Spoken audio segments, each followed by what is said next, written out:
We've searched a lot of country, and then, to find them out that they're this close. He made Breezy kneel and watch as he beat Riley, stabbed him, and then threw him into the mine shaft. He would die for what he allegedly did. You want justice? Oh, I definitely want justice. Can you imagine living in a tiny ghost town, thinking you know everyone, only to find out a psychomaniac took your kids' lives? This is the tragic case of Breezy Otteson and Riley Powell from Eureka, Utah. They were a young couple in love and with their whole lives ahead of them. Instead, it was cut short in the most disturbing way. This case is about to get as upsetting and outrageous as it can get. But if you're ready for it, let's dive into the case of the teens whose bodies were found in buried mine shafts.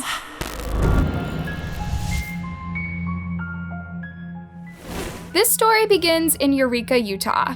Its name may sound optimistic, but Eureka is in fact a ghost town, literally. It's an abandoned mining town, home to just a few hundred people. This is a very small town. Everyone knows each other, and most young people have left the town for the bigger cities in the area. But not everyone had left, at least not by late 2017. Braylon Otteson, or like she likes to call herself, Breezy, had a rough childhood. Her father wasn't present, and her mom had died in a car accident when she was 11. From that point, her and her sisters moved in with their grandfather. She's grown up a very difficult life. She lost her mother about 6 years ago. She just wanted to be loved.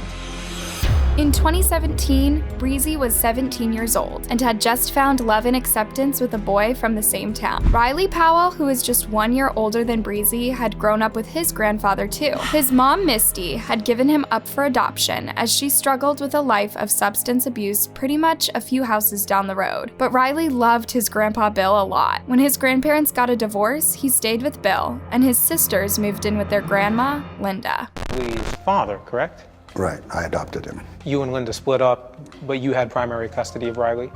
Well, we both had joint custody of all the kids, but I pretty much had him then, and she had the two girls. Was Riley happy? Seemed to be. Although very young, Breezy and Riley were a strong couple.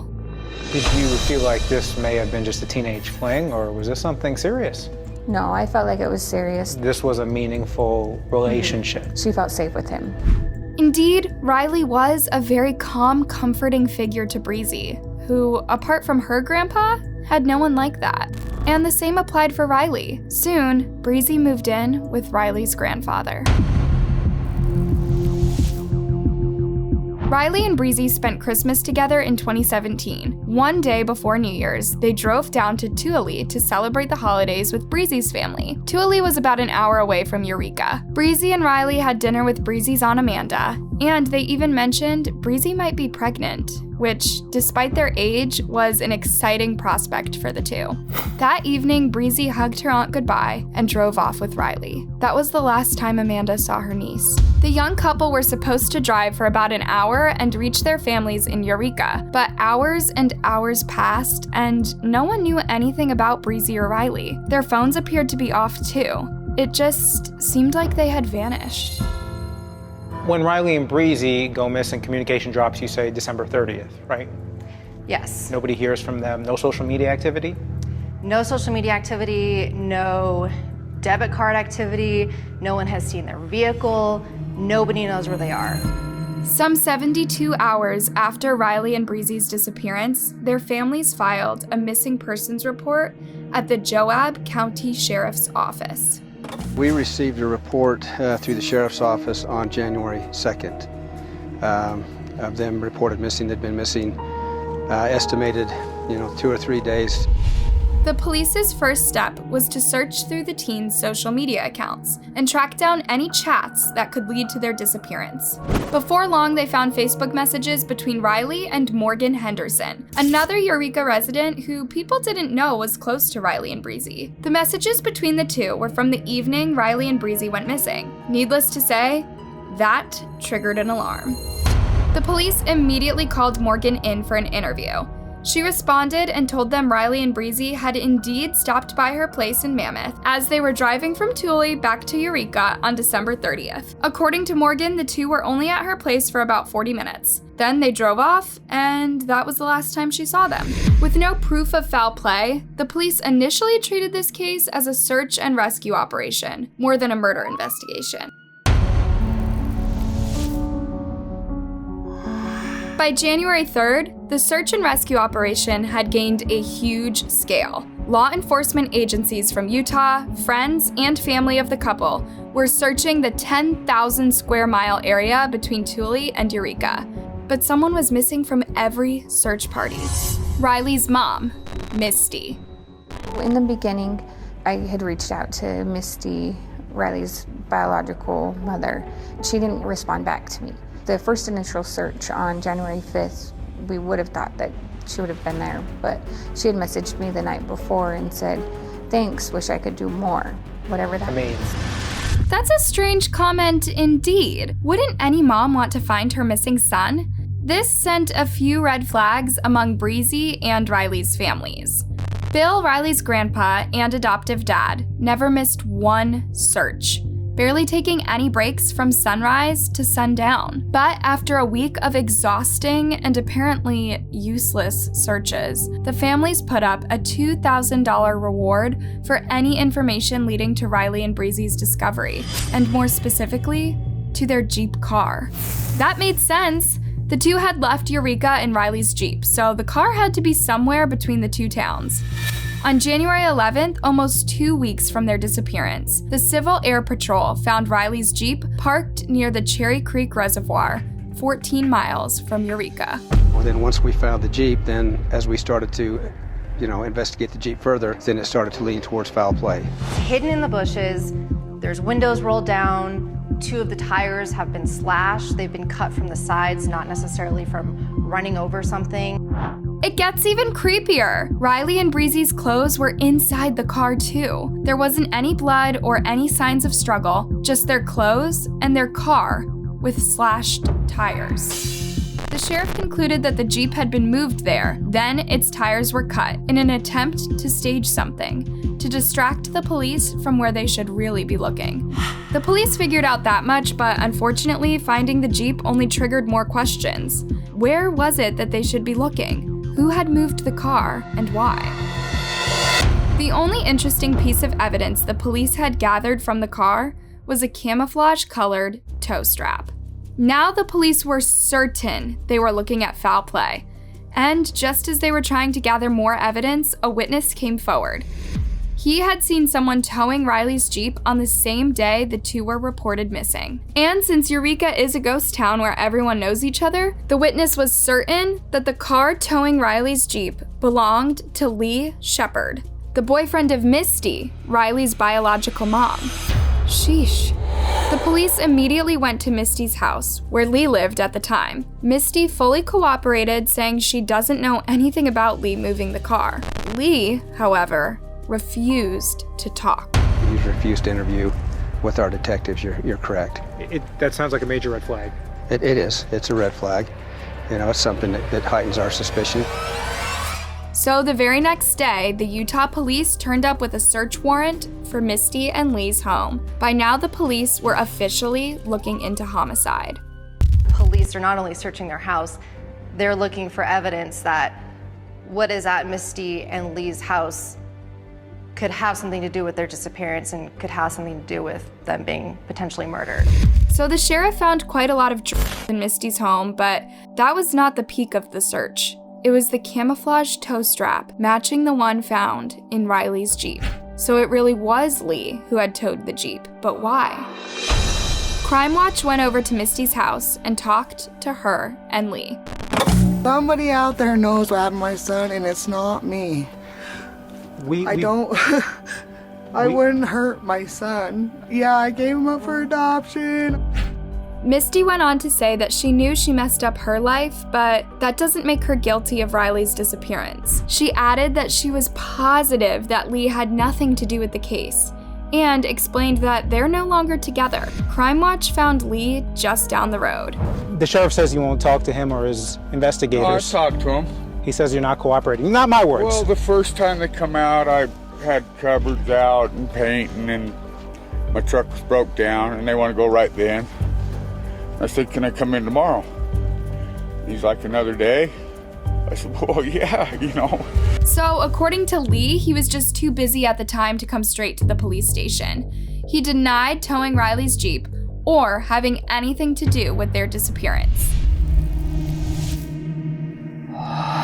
Months passed and the police felt like they reached a dead end. No one had been cleared as a person of interest, but there was no probable cause to arrest anyone, and no new evidence was coming to light. 3 months after Breezy and Riley's disappearance, the police brought trained dogs all the way from Tallahassee, Florida, to search the whole area between Tule and Eureka again. We have a human remains canine, which Paul Martin, who's an expert in the field, anthropologist, forensic anthropologist, will be working that dog. With dogs sniffing all around the area and drones filming this in real time, the police still weren't able to find any serious clues. Now, it really felt like a dead end. But 15 days later, someone came forward to the police. It was this morning that we got the call, and it was drop everything and go. One night, a woman was arrested for speeding. This woman was none other than Morgan Henderson. Do you remember how she had told the police that Breezy and Riley had visited her place for 40 minutes and then left? Well, now she was saying that both of them are dead, and she knew where the bodies were buried. On March 28, 2018, Morgan led the police to an abandoned mine, some 1,800 feet deep, on private property. On a ledge 100 feet down, the police discovered the bodies of Breezy and Riley. Their families had been expecting the tragic news for a while, but when it hit them, it was a real emotional roller coaster. The mine shaft they were found in was 22 miles away from Cherry Creek Reservoir, where Riley's Jeep was found abandoned. Just a lot of country, and then, to find them out that they're this close. Breezy's Aunt Amanda said that she was actually thinking of checking the mine shaft from day one, but since it was on private property, they couldn't just go over there without a warrant. Now, Morgan pointed the police in the direction of Breezy and Riley's killer, Jared Baum, Morgan's boyfriend at the time. The reason we called for this press conference is to announce the charges against Jared Baum in relation to the kidnapping and the heinous and the depraved murders of Breezy Otteson and Riley Powell. Baum was a controlling partner, to say the least. Apparently, he was angered by Morgan becoming close to Breezy and Riley, and meeting them without his permission. Wait, who needs permission to see their friends? What Baum did is beyond nasty. When he found them at Morgan's house, he tied their hands and feet, he duct taped their mouths, and he drove them, with Riley's Jeep, to the abandoned mine shaft. He made Breezy kneel and watch as he beat Riley, stabbed him, and then threw him into the mine shaft. Then, he sliced Breezy's throat and threw her inside too, all the while making Morgan watch. My brother didn't deserve this, and neither did she. We had a whole life. We had a whole life to live. She was only 17, he was 18. Baum was already behind bars when Morgan told the police about his horrifying act. He had some parole violations, so he was in a police cell. He was immediately transported to the Utah County Jail and charged with 2 counts of aggravated murder, kidnapping, and desecration of a body. Mr. Baum could die for what he allegedly did. While Baum was facing the penalty, Morgan was also charged with obstruction of justice. Obviously, if she had come to the police earlier, then Riley and Breezy's families would have suffered less and gotten closure sooner. But the trial wasn't an easy one. It dragged on for 3 years while Jared insisted he was not guilty and stared into the eyes of the teens' tearful families. If that's not a blood-chilling look, I don't know what is. In February 2021, the case made the headlines as Riley and Breezy's families were still waiting for the trial to begin. Amanda had reached a breaking point, saying that she was becoming more and more emotional as time passed, feeling like justice for her niece was still very far away. Baum's defense attorneys tried to pin some of the blame on Morgan, using her mom's overdose death and her ex-husband taking his own life as proof that she can't be innocent. That's a pretty nasty move, if you ask me. Eventually, no connections were found between the deaths in Morgan's family and those of Riley and Breezy. The judge added that Morgan was a part of a family with substance abuse problems. Baum went at his ex-girlfriend with all his artillery, as the defense attorneys said that the whole case ran on her testimony. If they could prove that she was mentally unstable, they could potentially argue that she was lying about Baum. Fortunately, this move did not hold. The most serious thing Morgan did was tow Riley's Jeep. Yes, it was her, to the creek. But she claims she did so because Baum threatened to take her life. Baum will be spending the rest of his life behind bars, while Morgan is in a psychiatric treatment facility serving her time for obstructing justice. Breezy and Riley won't be having a nice life. They won't have one. You want justice. Oh, I definitely want justice. But in November 2021, a Utah Republican prosecutor announced he will no longer seek the death penalty in any of his cases, in a move to end capital punishment all over the U.S. Baum awaits another trial in February 2022.